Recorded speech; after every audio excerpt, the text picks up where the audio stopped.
กิจกรรมสวดมนต์ความเพียร3 สิ่งพาเพียร Freedom Road รหัส178 ครั้งที่ 8 วันที่ 8 เดือน 5 พุทธศักราช 2569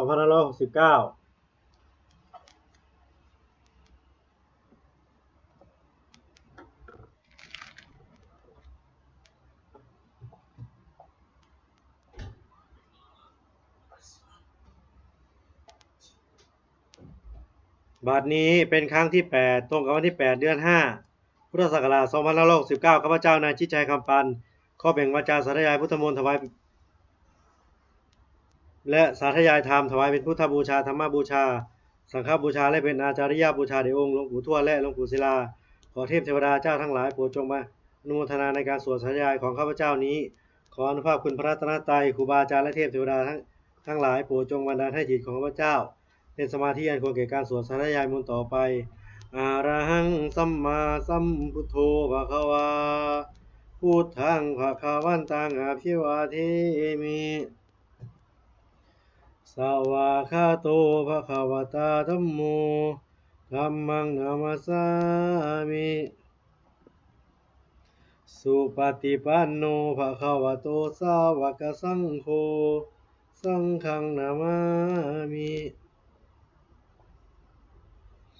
บทสวดชุมนุมเทวดาสามันตาจักวาเลสุอัตตราคัจฉันตุเทวตาสัทธัมมังมุนิราชสาสุนันตุสัคขโมคทังสักเขกาเมจารูเปคิริสิขลาตเตจันตาลิเควิมาเนทีเประเทจาคาเมตารุวนาคาเนเคหวาทุมมิเคเตอุมมาจยันตุเทวาชาลทาลวิสเมยคาคันทัพนาคาติทันตาสันติเกยังมูนิวรวัจนังสาทภูเมสุนันตุธัมมสวนกโลยัมปทันตาธัมมสวนกโลยัมปทันตาธัมมสวนกโลยัมปทันตาบทสวดนามการสิทธิคาถานะโมตัสสะภะคะวะโตอะระหะโตสัมมาสัมพุทธัสสะนะโมตัสสะภะคะวะโตอะระหะโตสัมมาสัมพุทธัสสะนะโมตัสสะภะคะวะโตอะระหะโตสัมมาสัมพุทธัสสะ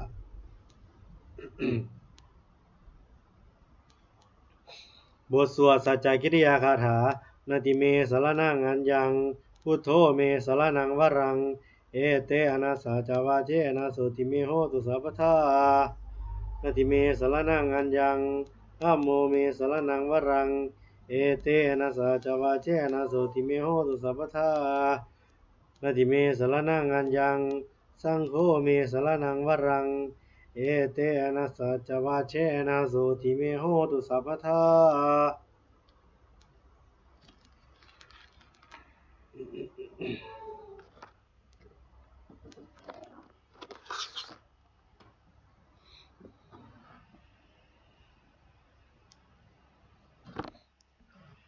บทสวดมหาสมัยสูตรเอวัมเมสุตังเอกังสมยังภคะวาสาเกสุวิหารติกปิลวัตุสมิงมหาวเนมหาตาภิกขุสังเขนะสาทิงปัจจมัตเตหิภิกขุสาเตหิสาเพเหวะอาราหันเตหิทัสหิจาโรกธาตุหิเทวตาเจปุเยนะสานิปติตาหุนติภคะวันตังทัสนายะภิกขุสังฆจาตุโคจตุนังสุทาวาสกายิกานังเทวานังเอตระโหสียังโคภคะวาสาเกสุวิหารติกปิลวัตุสมิงมหาวเนมหาตาภิกขุสังเขนะสัตถิงปัจจมัตเตหิภิกขุสัตเตหิสัพเพเหวะอาราหันเตหิทัสหิจาโรกธาตุหิเทวตาเจปุเยนะสันนิปติตาโหติภคะวันตังทัสนายะภิกขุสังฆจายานุนามายาปิเยนะภคะวา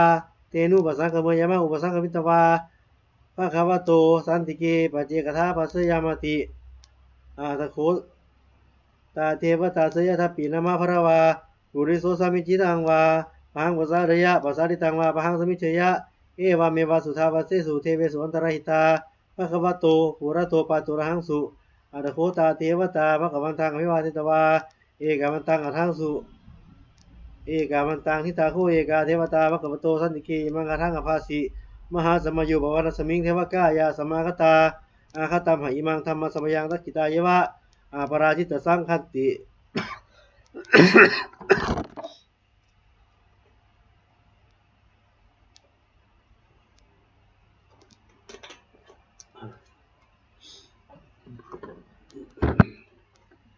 โคอาปราเทวตาภควโตสันติเกอิมังคารังอภาสิเชตตราภิกขโวสมาทหังสุจิตังอัตโนจุกรรมกังสุสาราธิวาเนตานิเขตวาอินทริยานิราคันติปันติตาอติอัตโคอาปราเทวตาภควโตสันติเกอิมังคารังอภาสิเชตวาคีลังเชตวาปริคังอินทาคีลังโอจามะเมชาเอจารันติสุทาวิมาราจกุมตาสุทันทัสุนาคาติอัตโคอาปราเทวตาภควโตสันติเกอิมังคารังอภาสิเชเกติพุทธังสรังคตาเสนาเตขมิสันติอปายภูมิงปะหายะมานุสังเทหังเทวกายังปริภูเรสันติอิติอาตโคภควาภิกขุอามันเตสิเยปุเยนะภิกขเวทัสสุโลกธาตุสุเทวตาสันนิปติตาโหติตถาคตังลัสสนายาภิกขุสังฆัญจะเยปิติภิกขเวอเหสุงอติธรรมทานังอารันโตสัมมาสัมพุทธาเตสัมปีภควันตานังเอตาปรมาเยวะเทวตาสันนิปติตาอเหสุงสยาทาปีมัยหังเอตาระหิเยปิติภิกขเววิสันติอนาคตมัฏฐานังอารันโตสัมมาสัมพุทธาเตสัมปีภควันตานังเอตาปรมาเยวะเทวตาสันนิปติตาปวิสันติสยาทาปีมัยหังเอตาระหิอาจิกิสามิภิกขเวเทวกายานังนามานิจิตติสามิภิกขเวเทวกายานังนามานิเทสิสามิภิกขเวเทวกายานังนามานิตังสุนาถาสาธุกามนัสสิกโรธาปาสิสามิติเอวัมพันเตติโคเตภิกขุภควโตวาจาโสสุงภควาเอตาทะโวจา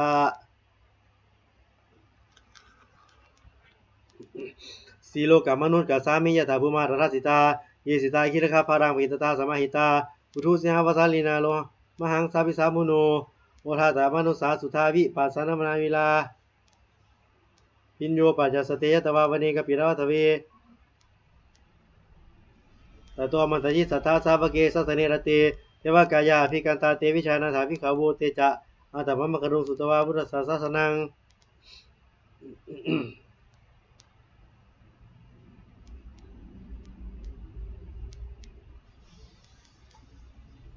อภิเกสตมัตขุง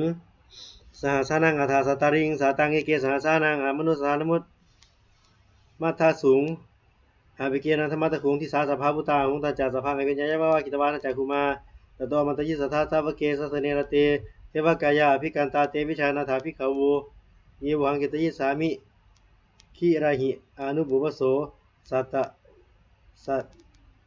หาวายาขาคุมากับปิลาทวาอิจิมันโตจิติมันโตนะมันโตสัสสิโน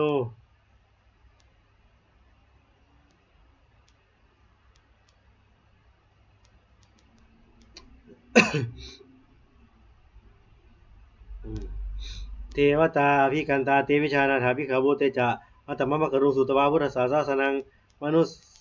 สานะทัสนังอภิเกนันธมัตขุงสหสังอัฏฐาสตริงสตังเอเกสหัสสานังอมนุสานะมัทธสุงอภิเกนันธมัตขุงทิสาสภาพุตาหุงตัจจสพังยายะวะวจิตมา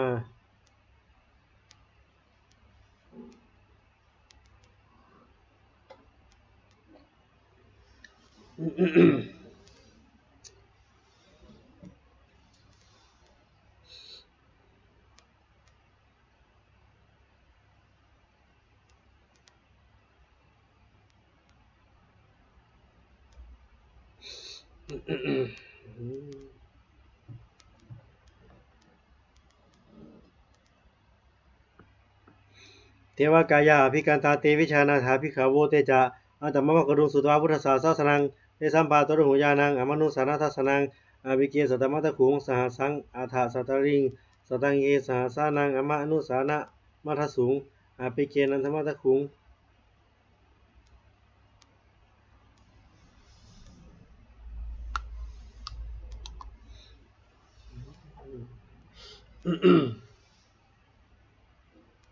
เตสัมปาตรุหุญานังอมนุสานะทัสนังอภิเกสัตตมัตขุงสหสังอัฏฐาสตริงสตังเอเกสหสานังอมนุสานะมัทธสุงอภิเกนันธมัตขุงทิสาสภาพุตาหุง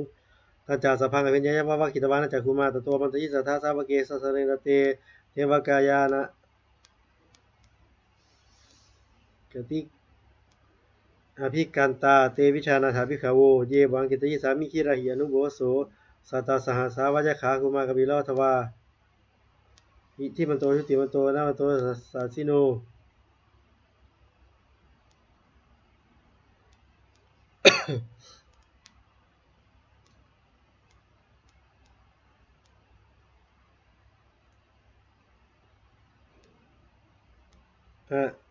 โมรัมมานาภิกามุภิกุณาสามิติวานัง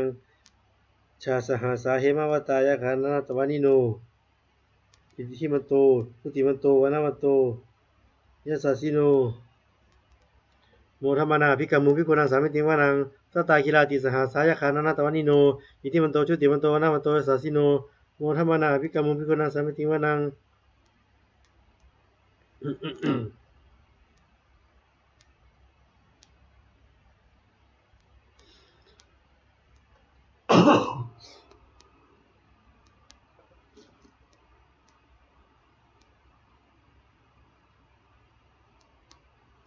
อิทิมันโตชุติมันโตวนะมันโตยะสาสิโนโมธรรมนาภิกขมุภิกขุนังสามิติวานังอิเจเตโสรสาสหสายะคานาตวานิโนอิทิมันโตชุติมันโตวนะมันโตยะสาสิโน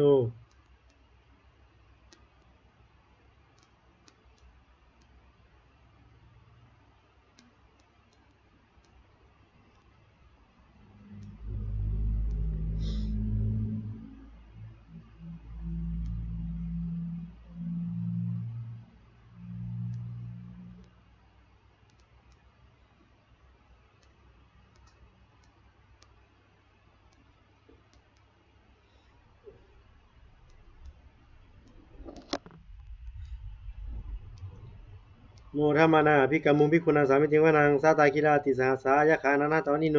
อิทิมันโตชุติมันโตวนะมันโตยะสาสิโนโมทัมมานาภิกขมุภิกขุนังสามิติวานังอิเจเตโสรสาสหสายะคานาตวานิโนอิทิมันโตชุติมันโตวนะมันโตยะสาสิโนโมทัมมานาเวสามิตาปัจจสตาปัจจสตายะคานาตวานิโนอิทิมันโตชุติมันโตวนะมันโตยะสาสิโนโมทัมมานาภิกขมุภิกขุนังสามิติวานังกุมพิโรราชคีโกเวปรสานิเวสนังวิญโยนังสัตตาสหสังยะคานังปาริรูปาสติกุมพิโรราชกหิโกโสภาคาสามิติวานัง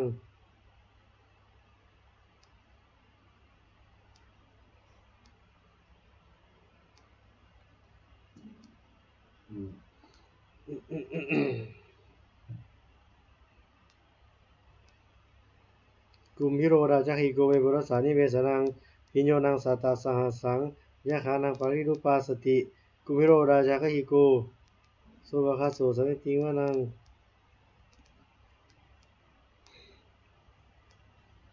กุมพิโรราชคีโกเวปุรสานิเวสนังยิโยนังสัตตสหสังยะคานังปาริรูปาสติกุมพิโรราชคีโกโสภคาสามิติวานังปุริมันจาริสังราชาราตละโถ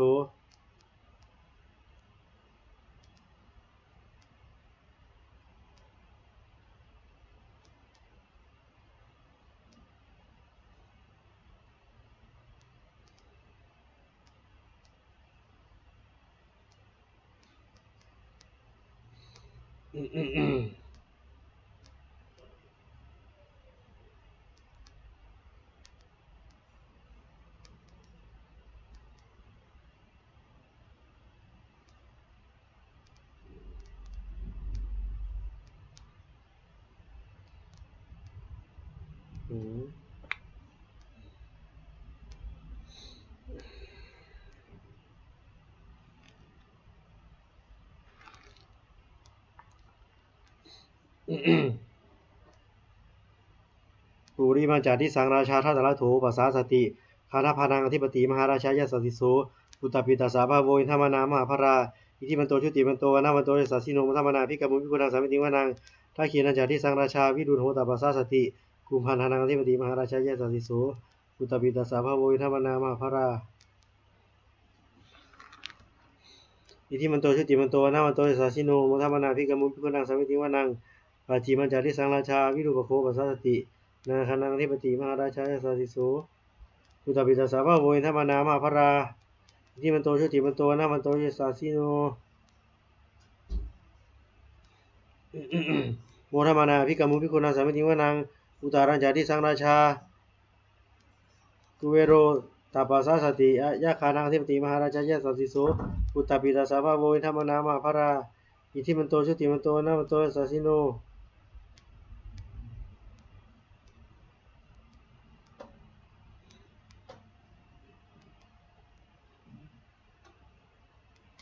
โมทมานาภิกขมุภิกขุนาสามิติวานังอุตารัญจาทิสังราชากุเวโรตาปัสสะสติยะคานังอธิปติมหาราชายะสัสสิโสปุตตปิตาสาภาโวอินทมนามาภราอิทิมันโตชุติมันโตนะมันโต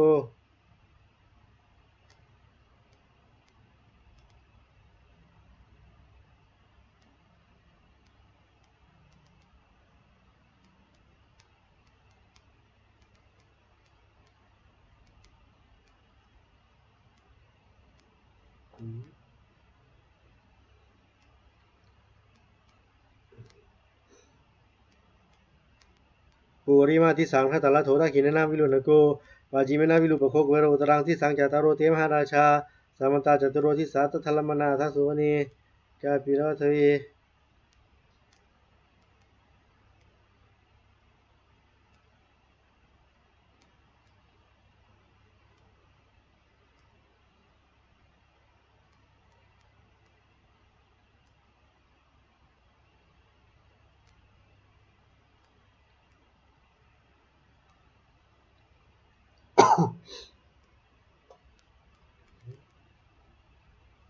ปุริมาทิสังทัตตละโถทักขินนาวิรุณโกวาจิเมนาวิรุปโคกุเวโรอุตรังทิสังจตารโรเตมหาราชาสามันตาจตุโรทิสาตทัลลมนาทุสุวนีกาปิรวัทวีเตสังมายาวิโนทัสสะคูมัจจนิกาสัทธามายากุเตนทุเวเตนทุวิภู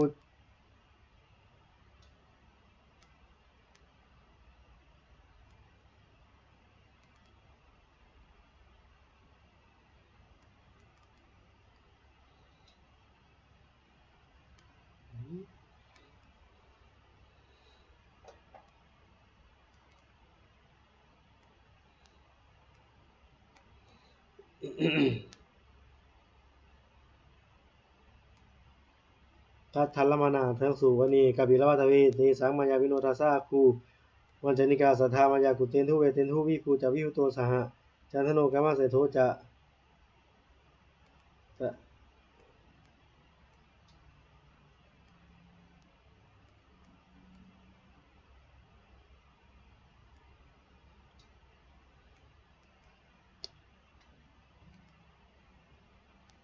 ปัจจิเมนะวิรูปโคเกโรตรังทิสังจตารโรเตมหาราชาสามันตาจตุโรทิสาทัทัลลมนาทุสุวนีกบิลวัตวีเตสังมายาวิโนทัสสะคู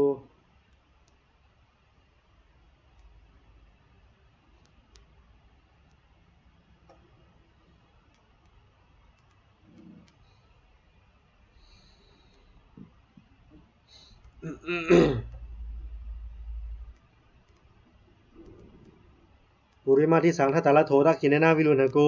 ปัจจิเมนะวิรูปโคกุเวโรอุตรังทิสังจตารโรเตมหาราชาสามันตาจตุโรทิสาทัทัลลมนาทัสสุวนีกบิลวัตวีเตสังมายาวิโนทัสสะคูวัจจนิกาสัทธามายากุเตนทุเวเตนทุปัจจาวิภูโตสหจันทโนกามะเสโทจานิกินนุคันทุนิคันทุจะปะมาโทโอปะมันโย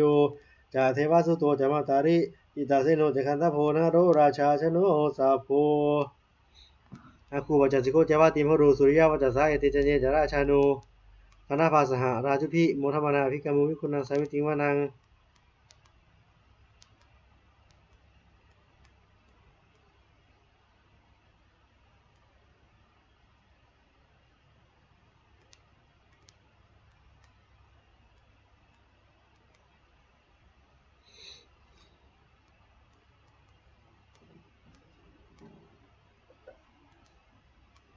อาคูปัจจสิโกเจวาติมหรูสุริยวัจสาเอติจเยจราชานุคณภาสหราชุพิโมทมนาภิกขมุวิคุณังสามิติวานัง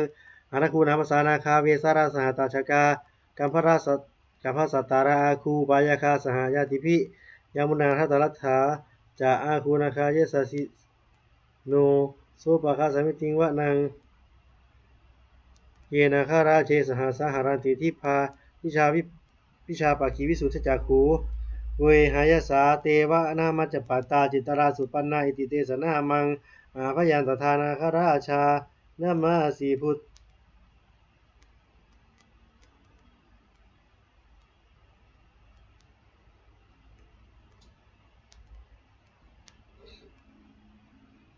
เยนะคราเชสหสหารันติทิพาทิชาปาคีวิสุทธจักขุเวหายสาเตวะนามาจปัตตาอิตราสุปันนาสรณอิติ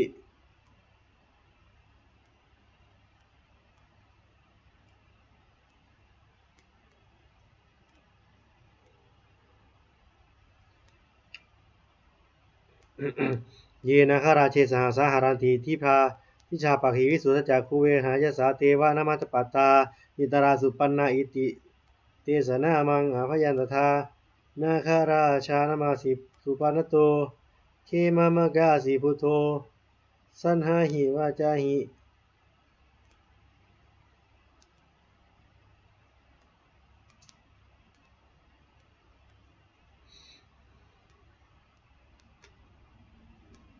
เยนะคราเชสหสหารันติทิพาทิ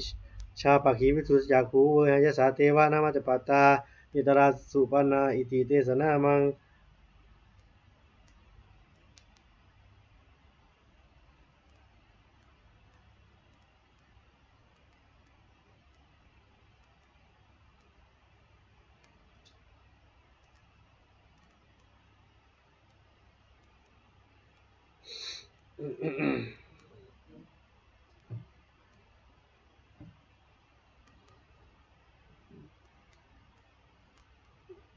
ทิพาทิชาปาคีวิสุทธจักขุ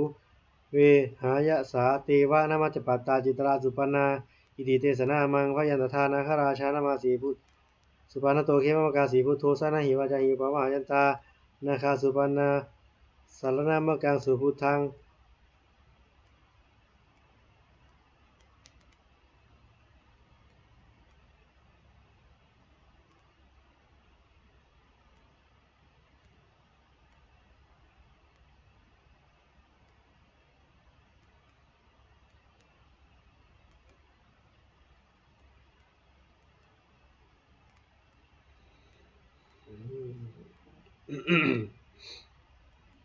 พยันตถานาคราชานามาสีสุปานโตเคมมกาสีพุทโธสานาหิวาจาหิปะวะยันตานาคาสุปันนาสารนามกังสุพุทธังชิตาวชิลหะเทนะสัมทังสลาสิตาปาตโรวสวะเสเตทิมโตยสัสสิโนการกัญชามหาวิสมาอสุราคานเวนัสสาเวปจิติสุจิติจัปปะหาราโทนมุติสห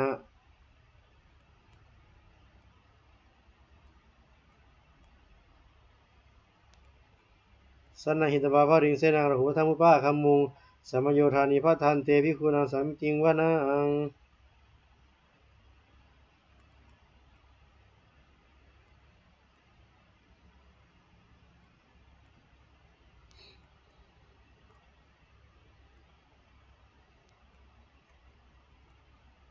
ชีตาวชิลหะเทนะสัมมุทังอสุราสิตาภาตโรวสวะเสเตทิมันโตยสัสสิโน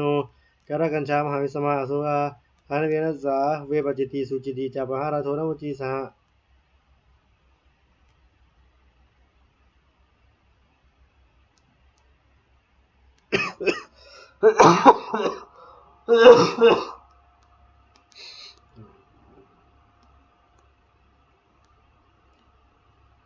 ชีตาวชิลหะเทนะสัมมุทังอสุราสิตาภาตโรวสวะเสเตทิมันโตยสัสสิโน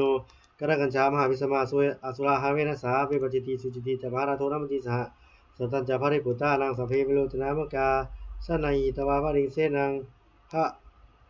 ราหูพัทธมุปะคัมมุง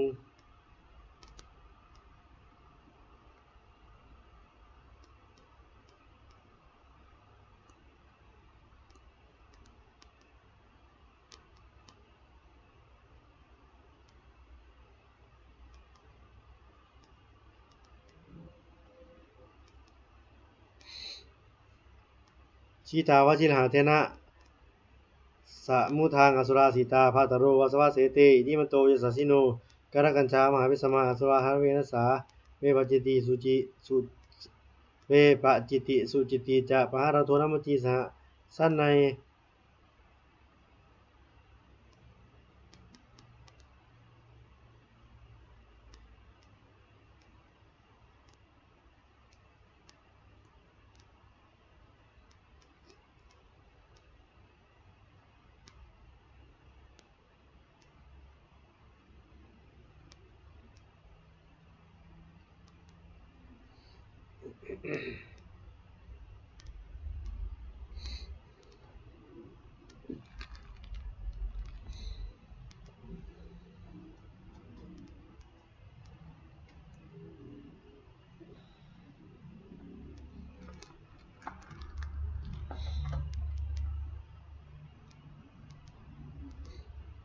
เมปจิตติสุจิติจาภาราโทนามุติสหสัตตจาภาริปุตานังสัพเพวิโรจนามกาสานังหิตวาภาริเสนาอุทธัมมุปาคามุงสัมโยธานิพาทานเตภิกขุนังสามิติงวานังอาโปจาเทวาปฐพีจาเทโยวาโยตถาคามุงวรุณาวรุณาเทวาสมุจเยสสะสหะเมตตากรุณากายิกาคูเทวาวิตอาคูเทวาเยสสิโนทัสเสเตทากายาสเพนานาตวานิโนอิทิมันโตชุติมันโตวนามันโตเยสสิโนโมทมานาภิกามุภิกขุนังสามิติงวานังเวนทูจาเทวาสหริจาสมาจาทุเวยมาจันทสุปนิสาเทวาจันทมคุปรกิตาสุริยสุปนิสาเทวาสุริยมคุปรกิตานาคาตานิปุรกิตวาอาคุมันทวลากาวาสุนังวาสโบเสโทสโกปะคาบุรินทโททัสเสติทากายาสเพนานาตวานิโนอิทิมันโตชุติมันโตนามันโตสัสสิโน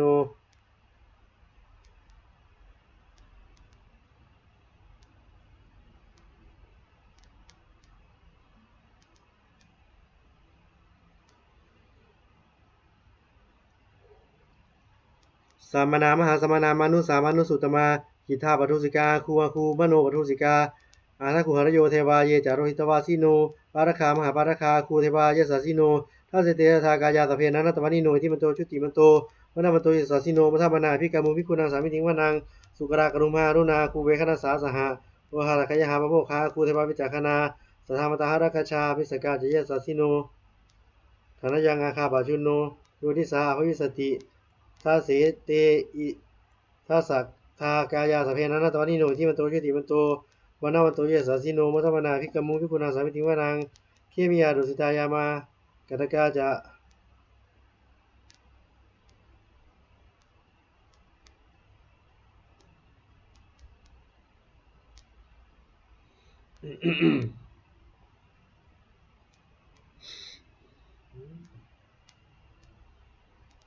สุกรากรุมารุณาคูเวคณสาสหะโอทาระคยหาปโมคาคูเทวาวิจักขณาสทามตหราคชามิสกาจเยสัสสิโนธนยังอาคาปาชุโนโยทิสาอภวิสติทัสเสเตทัสสะทากายาสเพนานาตวานิโนอิทิมันโตชุติมันโตวนามันโตเยสัสสิโนโมทมนาภิกามุภิกขุนังสามิติงวานังเคมิยาดุสิมายามากัตกาจเยสัสสิโนสัพพิตการามะเสถาโทตินามาจาสวามิมารัตนาราติโนอาคูอาทัคูปารานิมิตาทัสเสเตทากายาสเพนานาตวานิโนอิทิมันโตชุติมันโตวนามันโตเยสัสสิโนโมทมานาภิกามุภิกขุนังสามิติงวานัง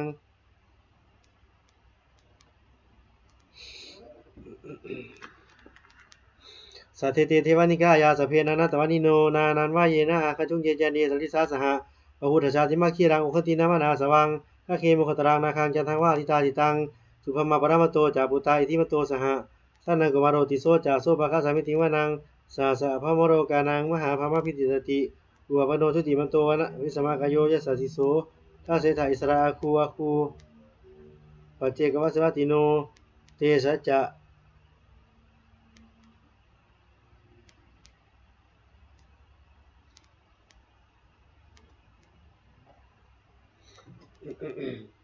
สัตเตเตเทวานิกายาสเพนานาตวานิโนนานันวะเดยนะอาคันชุงเยจานีทิสาสหะปูตชาติมาคีลังโอตินามานาสวังทัเคมุขตรังนาคังจันทังวาทิตาจิตังสุรามโตปะระ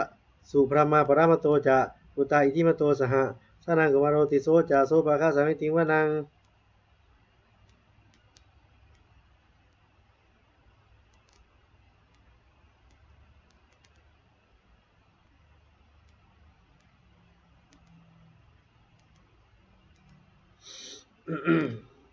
ทัเคมุขตรังนาคังจันทังวาทิตาจิตังสุพรหมาปรามโตจะปุตตาอิทิมโตสหะสนังกวารโรติโส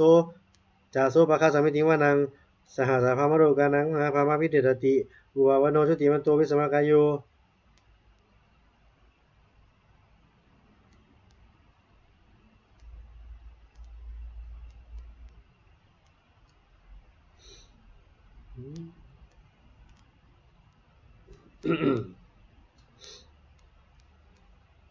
สุ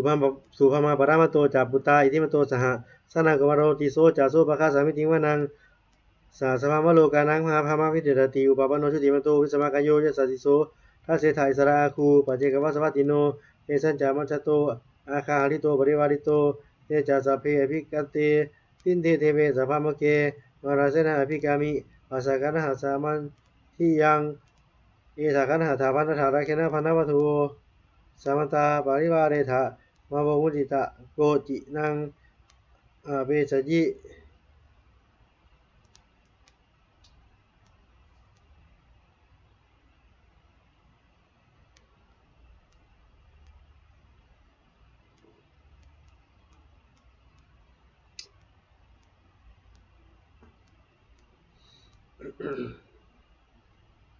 เตจาสาเพยพิกันเตสินเทเตเปสัพพมะเกมาราเสนาภิกามีปัสสะกันหาสามัญทิยังถาคันหาถาพันธาราเคนะพันธวัตถุสามันตาจตุโรทิสา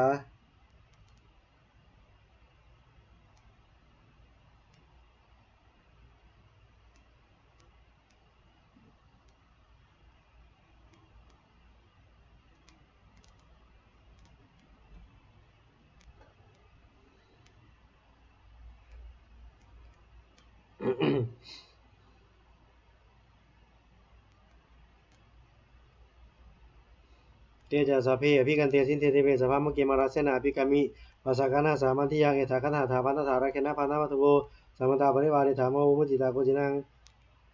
อิติตถามหาเสโนจักขันหาเสนกันหาเสนังอเปสยิปานินาตระมหจจะสะสารังกัตวานะเพระวังยถาโบสโกเมโคธนะยันโตสาวิจุโก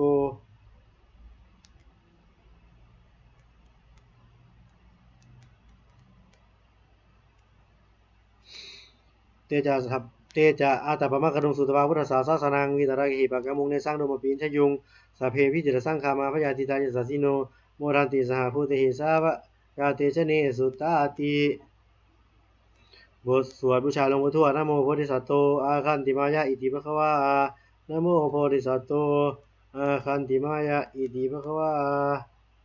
นะโมโพธิสัตว์โตสัมมาทิมะสัมมาทิยามะนะโมโพธิสัตว์โตอาคันติมายะอิติภควา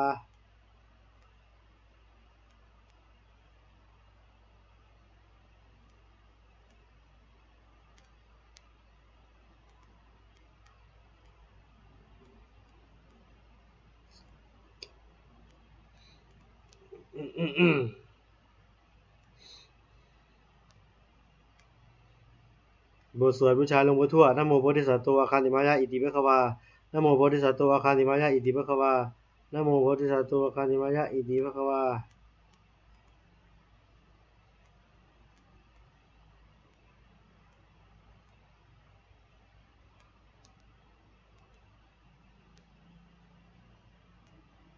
นะโมโพธิสัตว์โตอาคันติมายะอิติภควา